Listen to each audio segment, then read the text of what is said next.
Muito obrigado, Sr. Presidente, Sr. Ministro, Sr. Secretário de Estado, Sras. e Srs. Deputados. Não posso começar, sendo hoje a última, provavelmente, audição regimental, de fazermos um balanço. E começar exatamente porque dizia o Sr. Ministro há longos meses atrás que para si um bom político tem que ser um ministro ou uma mistura de um cartógrafo, de um poeta e de um juiz. 25 meses envolvidos na sua tomada de posse, 760 dias depois de assumir as funções de Ministro Adjunto e de Desenvolvimento Regional, e é nesta que é, provavelmente, a sua última vinda a esta Comissão, é chegado o momento de fazer essa avaliação. Se foi ou não bom político, se foi ou não um bom Ministro. Sr. Ministro, contrariamente ao que muitos desejavam, a história não se escreve do zero e quando chegou ao Governo foi encontrar um conjunto de iniciativas em curso sob a égide do compêndio pertencimento reformista, que foi o documento verde da reforma administrativa local, da administração local. Um documento, entretanto, atirado para o crivo morto, que previa uma intervenção ativa em 4 pilares: setor empresarial local, na organização do território, na gestão municipal e intermunicipal e no financiamento, e, no 4º pilar, democracia local. E assim foi. E com base no documento verde, entreteve-se o Governo a legislar por decreto e a submeter avidamente ao Parlamento propostas de leis com um só desidrato: condicionar, diria mais, violar a autonomia do poder local. Porque se há marca que ficará indelevelmente ligada a este Governo é ter sido o campeão deste condicionamento, desta violação da autonomia do poder local. Vejamos, a extensão de centenas de freguesias, mais de 1.160 símbolos permanentes de um Estado contínuo em oposição à vontade das populações e o desaparecimento de muitos daqueles que eram os seus rostos, grande parte dos quais desempenhando graciosamente funções de representação dos seus concidadãos. A eliminação de centenas de empresas municipais sem olhar a meios e aos fins, deixando para trás, por preconceito, muitas que cumpriam uma missão de natureza social ou cultural. A redução massiva de trabalhadores das autarquias locais, quase com a vontade de mostrar ao país o quão bom é ir para além da Troika, e as restrições à liberdade de livremente organizarem os seus serviços. A revolução nas orgânicas dos municípios, com a determinação de eliminação de cargos dirigentes, não em função do número de funcionários e da realidade de cada município, mas em função do número de habitantes. As alterações ao financiamento das autarquias, subvertendo princípios constitucionalmente consagrados, com uma justa repartição dos recursos públicos.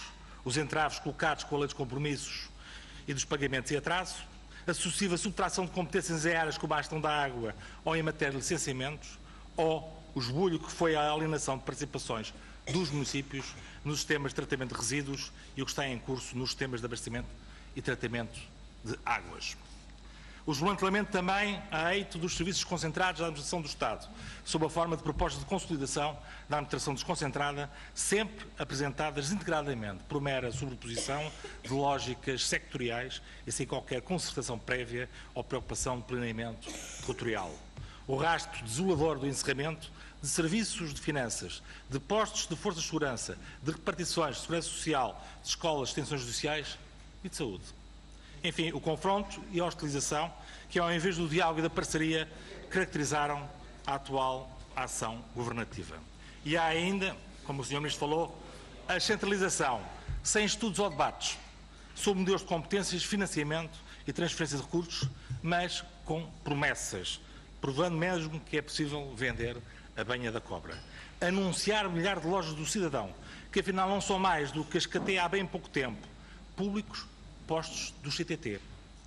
E quem tanto criticou as parcerias público-privadas, vem agora, pasmos, atribuir a uma empresa privada funções que devem ser acometidas às entidades públicas. Pagar a formação dos funcionários dessa empresa privada e, pasmos mesmo, pagar a transformação dos seus espaços e os seus equipamentos. Sr. Deputado, não fique nervoso. E se aqui andou mal, pior andou na negociação da descentralização de competências. Mas, voltando ao tal documento verde, que se falou aqui, adiadas ou melhor pelo caminho ficam a revisão da lei eleitoral dos órgãos de autarquias locais, que era o tal 4º eixo que Vossas Excelências não conseguiram encontrar um entendimento com o CDS, a revisão dos estatutos dos eleitos locais e a revisão do regime jurídico da tutela administrativa, que talvez apareça agora uma proposta vindo dos grupos PSD, CDS, a apresentar, porque estamos a pouco mais ou a pouco menos de um mês de encerramento dos trabalhos e que até agora ainda não entrou no Parlamento.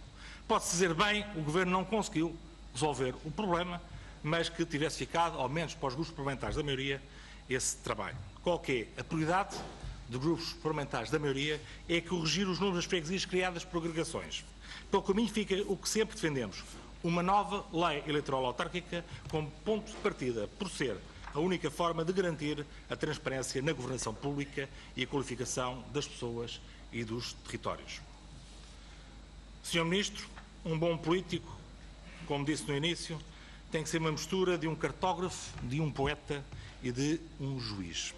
Se cartografia reteve apenas a régua e o esquadro, como procedeu à eliminação de centenas de freguesias, se tomar a ascensão pessoana de que ser poeta é ser fingidor, e se no exercício da magistratura apenas teve energia para defender a inconstitucionalidade dos vários diplomas que lhe passaram pelas mãos, podia-se dizer, Sr. Deputado António Prou, não fique preocupado, que o Sr. Ministro que foi um bom político. Mas como até à data nenhum cartógrafo se havia atrevido a violar de forma tão clara o território das nossas freguesias e dos nossos municípios, como até à data os poetas são lembrados pela beleza estética das suas palavras e não com frases como não podemos deixar a oposição invocar o que a Europa poderia fazer para defender que não é necessário a austeridade, como ainda hoje ser juiz é decidir com base na lei e imparcialmente e não a favor dos partidos da maioria, como se tem verificado bem recentemente.